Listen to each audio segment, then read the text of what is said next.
It is 12 minutes past 8 o'clock. Well, every year, more than 21,000 premature babies are born, and out of these, 6,000 require critical life support. One of the biggest dangers for Premmie babies is RSV, which is like a cold but can have severe effects.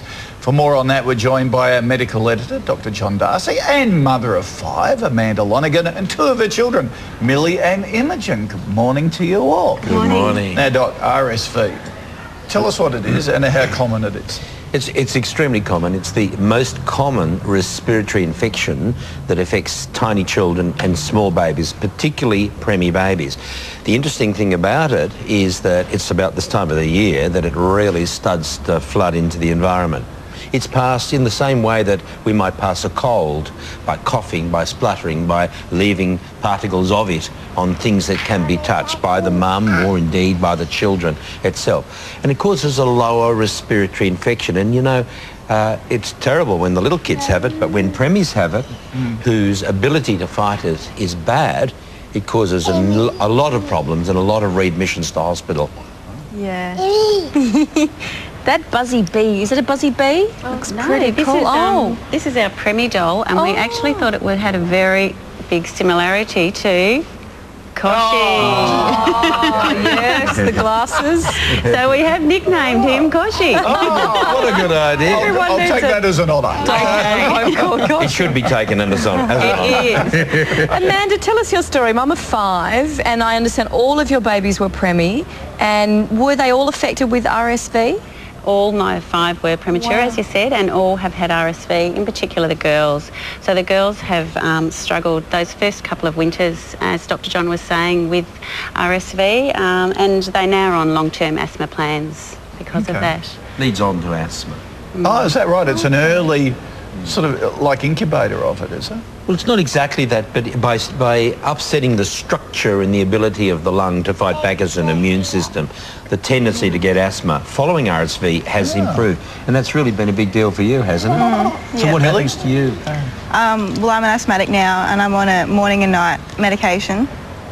And yeah, it prevents me from doing, sporting activities sometimes, and And Millie was actually my smallest baby. She was only a 2.5 pounder, and this is how tiny Millie was. She's now, you can see how they do grow, even with RSV and other things. Fit the Kochie doll. It does. It does. Wow. Doc, is there any way to prevent it then? I was just going to say the important thing about this is it's a virus, and obviously we don't have antibiotics for viruses. So all the things that we need to keep firmly in mind that we often forget. Washing our hands. If we're blowing our nose, use a tissue. Get rid of the tissue and wash their hands. If somebody's coughing, smoking, keep them away from small babies, and especially keep them away from Premmie babies. And it's really only by this sort of preventative technique that we can actually do the trick. There's no vaccine to prevent against respiratory syncytial virus. So I suppose it's an awareness of the condition, especially at this time of the year.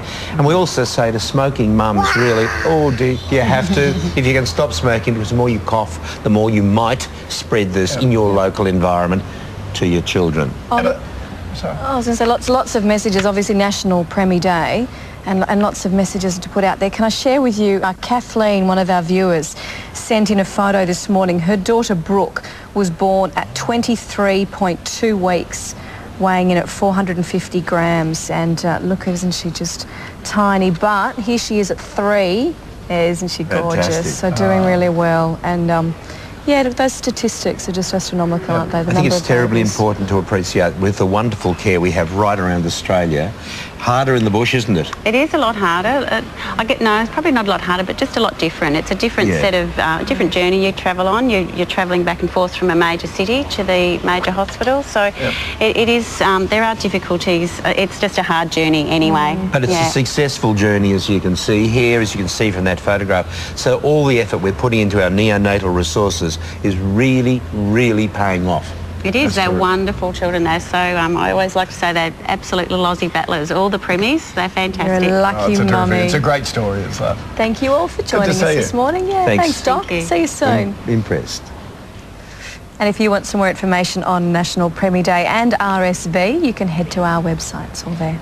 It is 8:17. Still to come, celebrity chef Ainsley Harriott returns to Sunrise due to popular demand. He's got a tasty chicken dish ready to cook up at 8:40. But after the break, how much would you have to pay to have dinner with the PM? Our Tuesday All Stars will place their bids next on Sunrise.